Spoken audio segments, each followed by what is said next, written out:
Konotations is a collection of memories, observations, and tiny bits of historical naval lint served up by Dr. Lee Konowe.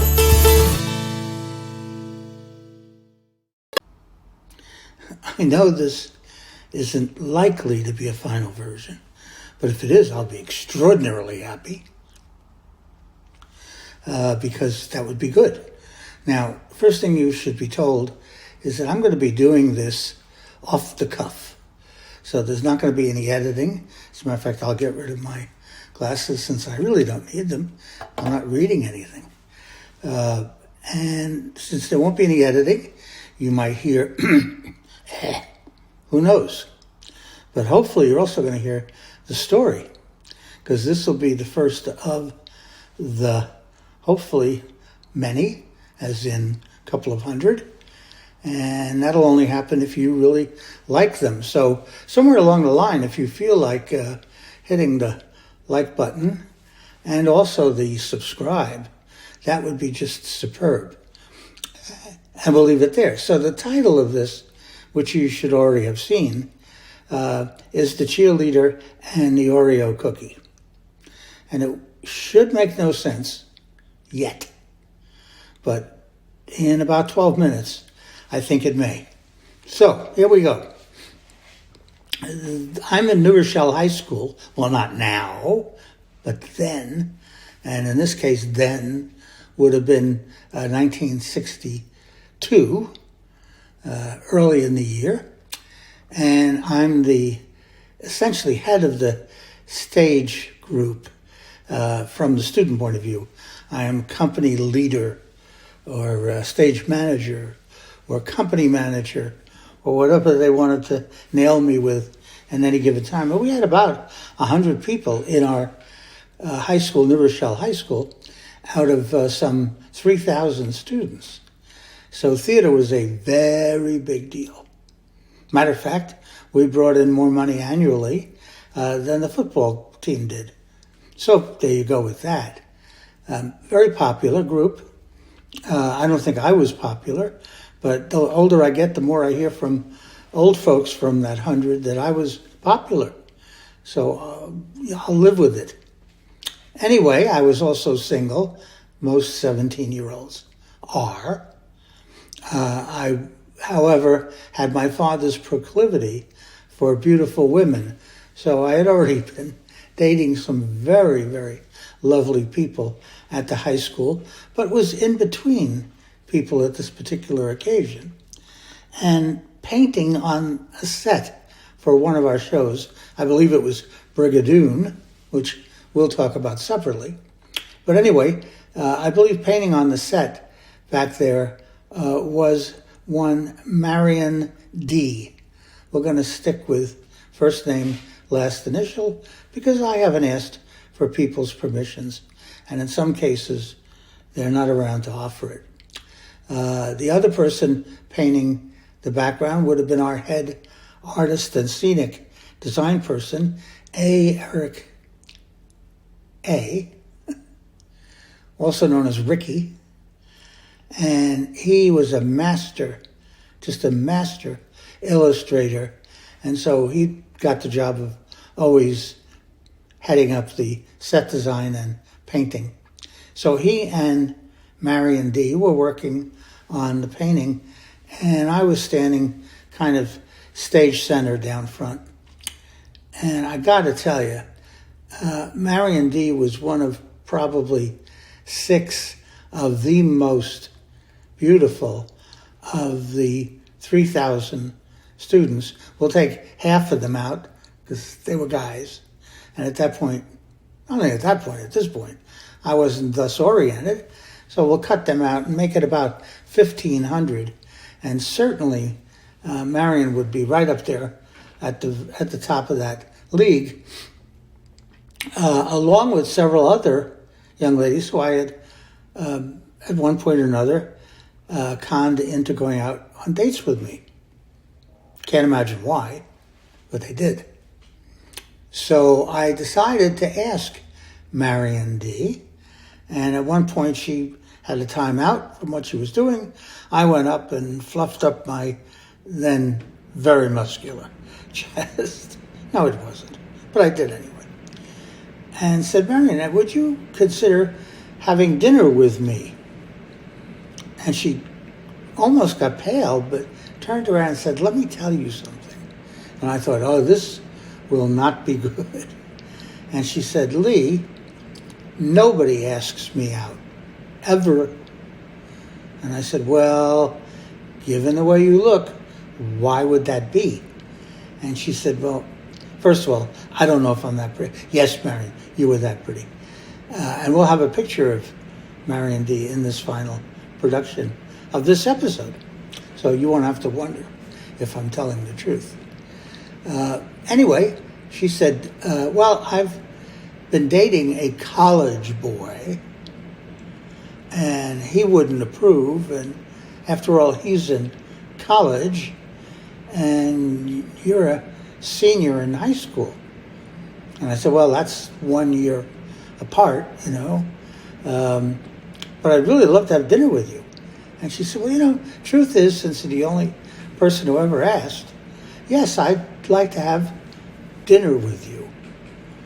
I tried to maintain my balance and put on my professional, yes, Marion, that's very nice, and walked away to the one side of the stage and just wanted to bang my head against something hard. But in any case, we set a date for about a week later, and this gave me enough time to go into my manic, I would say maniac, but manic style of ritualistic dating, which is if I can't be the most handsome dude on the block, or the richest dude on the block, or the tallest dude on the block, well, I'm going to be the most romantic dude on the block because I can cause that to occur. So in any case, you're hearing somebody come in the door. We're going to ignore that because I'm recording. Thank you. And so I went out to get a suit. Not going to go out with Marion D. without a fresh suit, which I proceeded to have made for me, getting to be an expensive date already. Then I made arrangements for a reservation. I don't know if they even ever had reservations, but one of the best small steakhouses in Manhattan, kind of a bar saloon steakhouse on 77th and York Avenue, the east side, was Dressner's.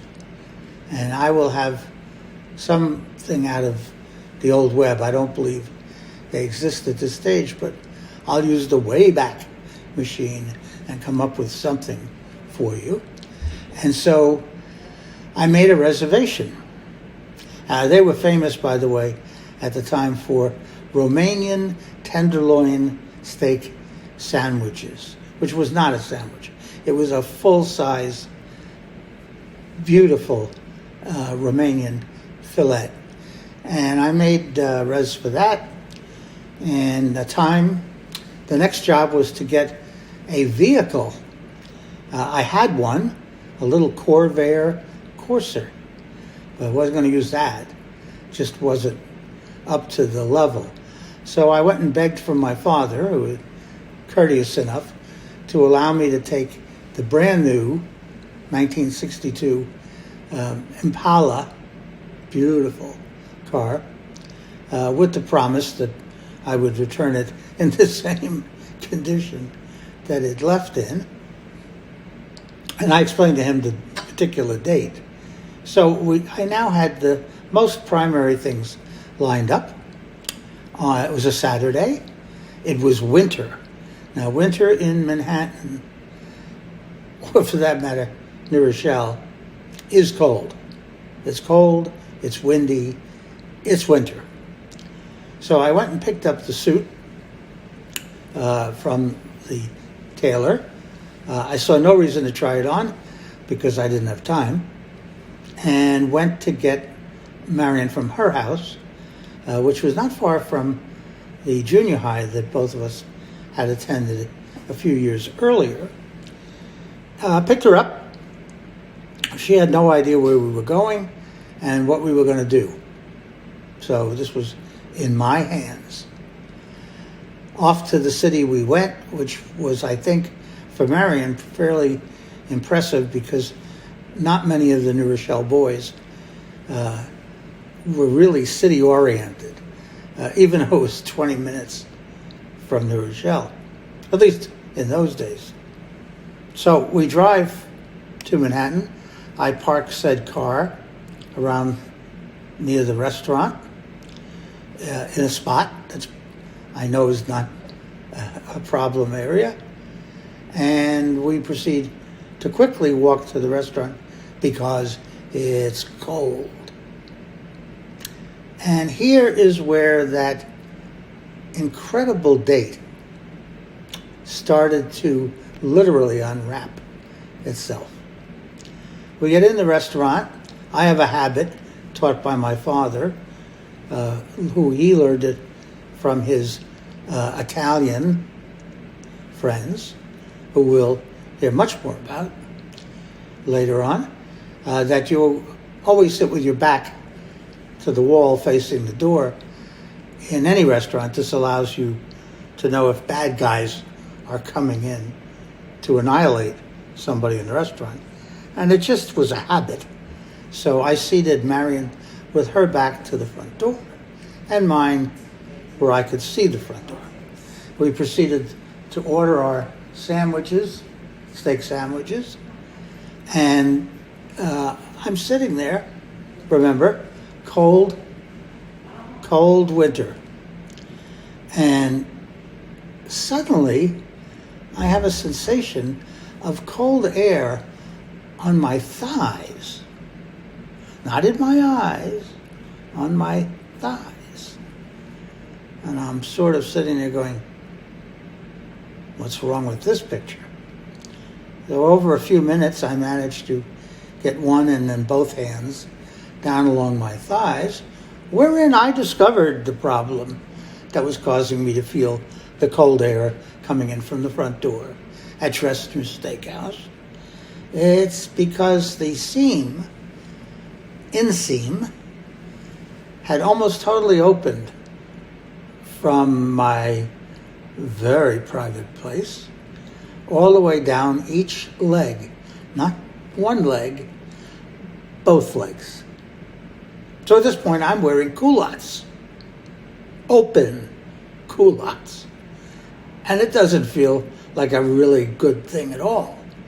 And what are you supposed to say to Marion D, sitting across from you, at some point when you have to explain that you're wearing open-bottomed culottes with tighty-whities?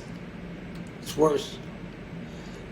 So we get through the dinner meal, and I'm just beating myself against the wall, trying to figure out what to, in fact, do about the fact that the tailor obviously basted those two seams, but for some reason or sense of humor, decided to forget about sewing them shut.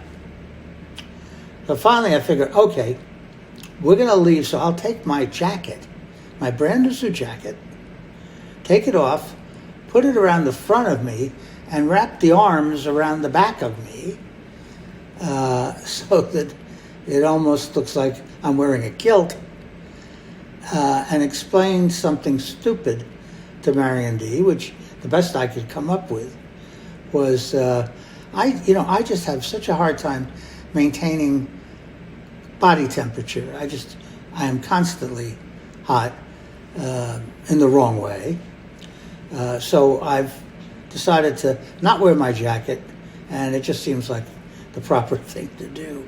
Now, I think about this point, frankly, Marion D, who was not anybody's dummy, had figured out that something was going wrong.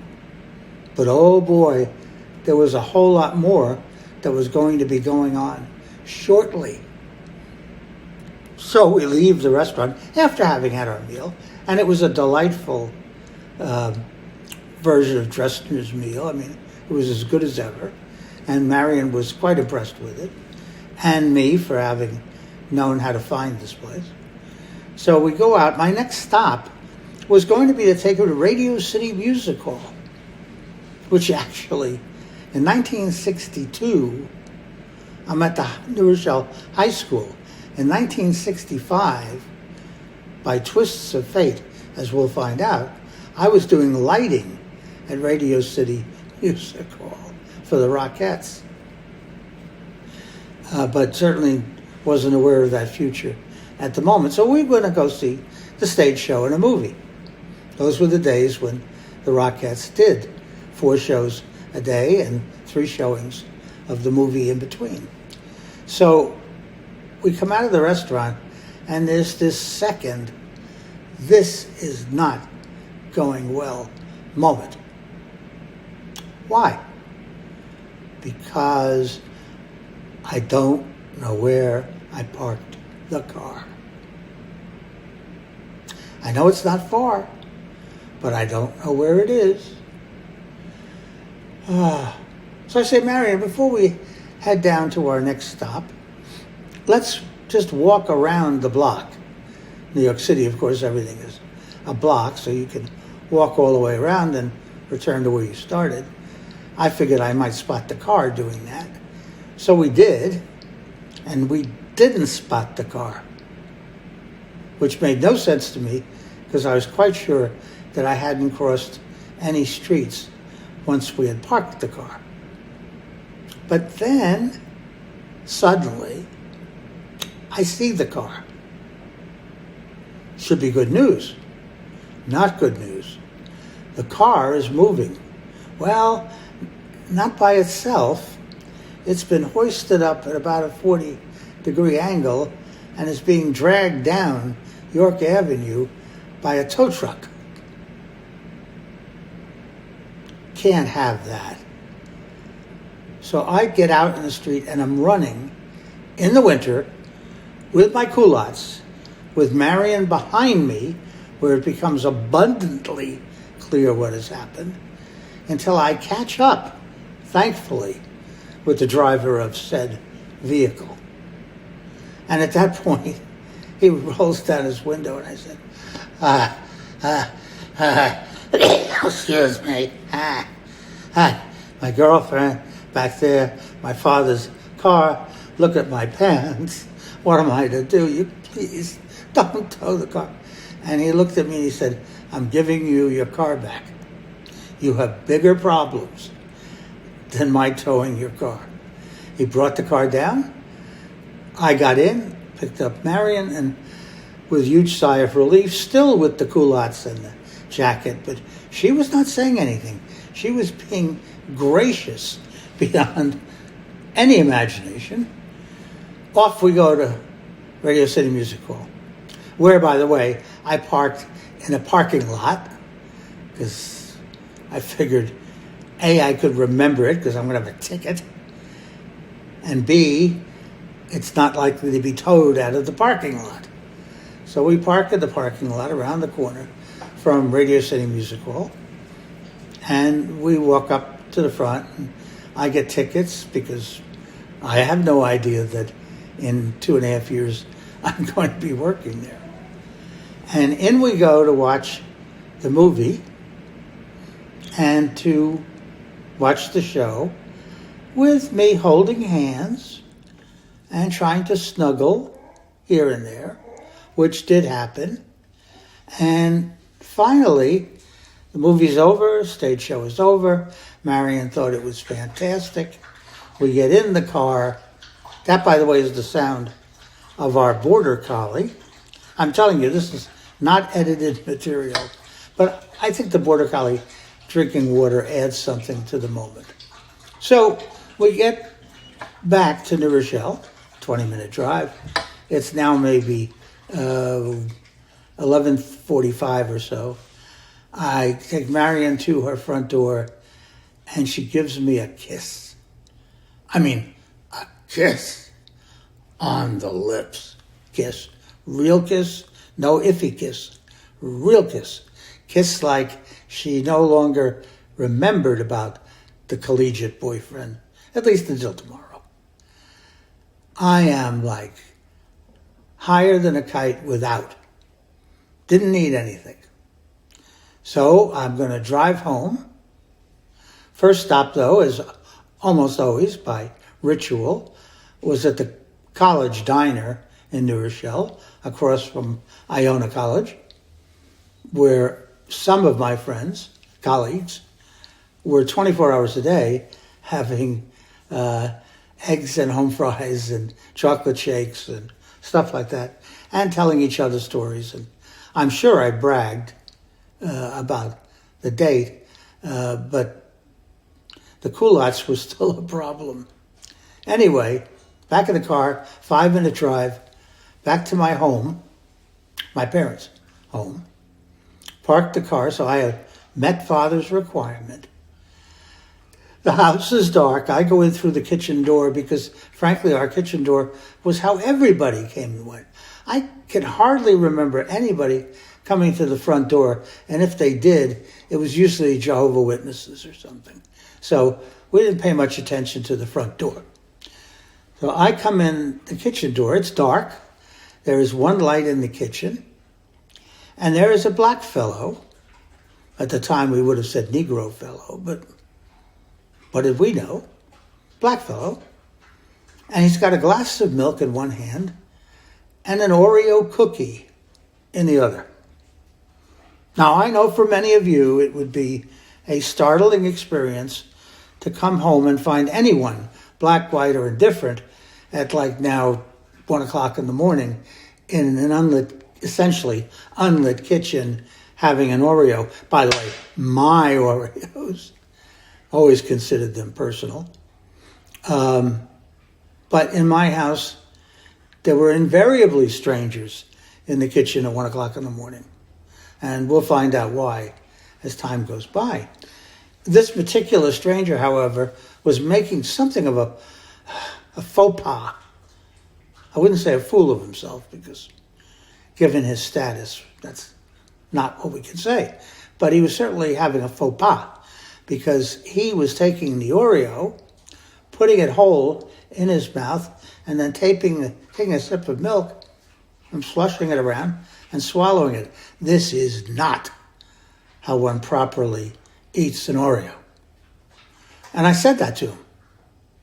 And he said, well, actually, I never had one before right now. What's the proper way? And I showed him. You take a glass of milk, and I poured myself some milk. Took one of my Oreos. I dunked it. It's not a Yiddish word per se, but for me it was part of that language I grew up with. I dunked my cookie, 3 seconds. If you dunk it for longer than 3 seconds in cold milk, it'll break off at the very top by your fingers, and then you have to get a spoon and fish out the remnant. It's not the right way.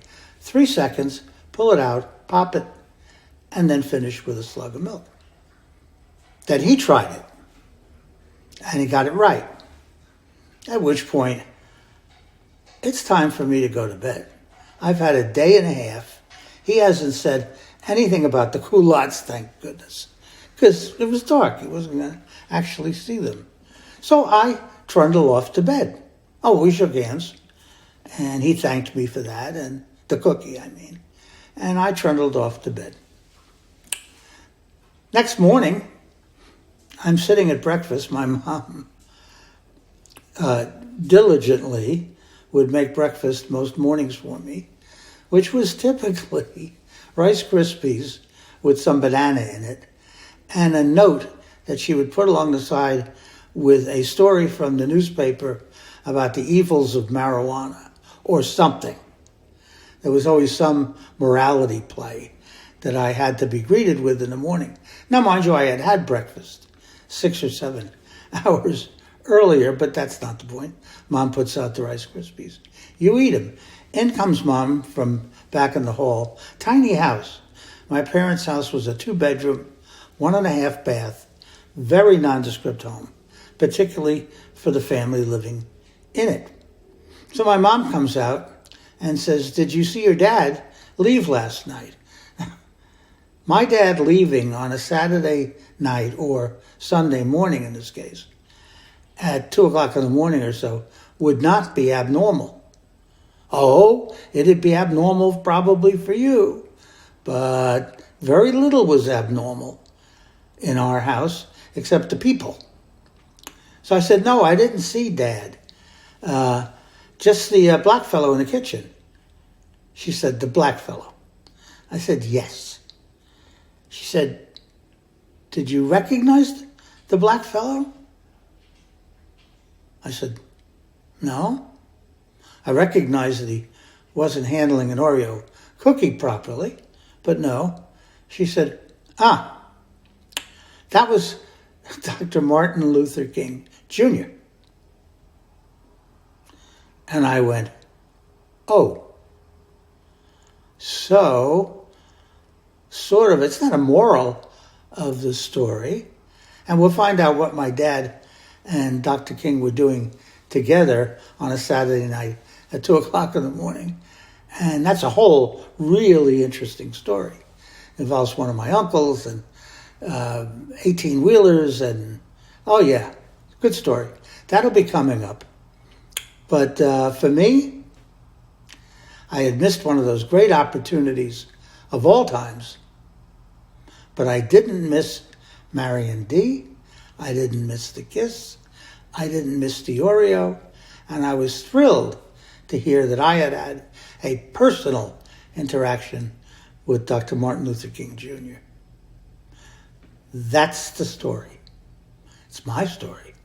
It's also a true story. I hope you enjoyed.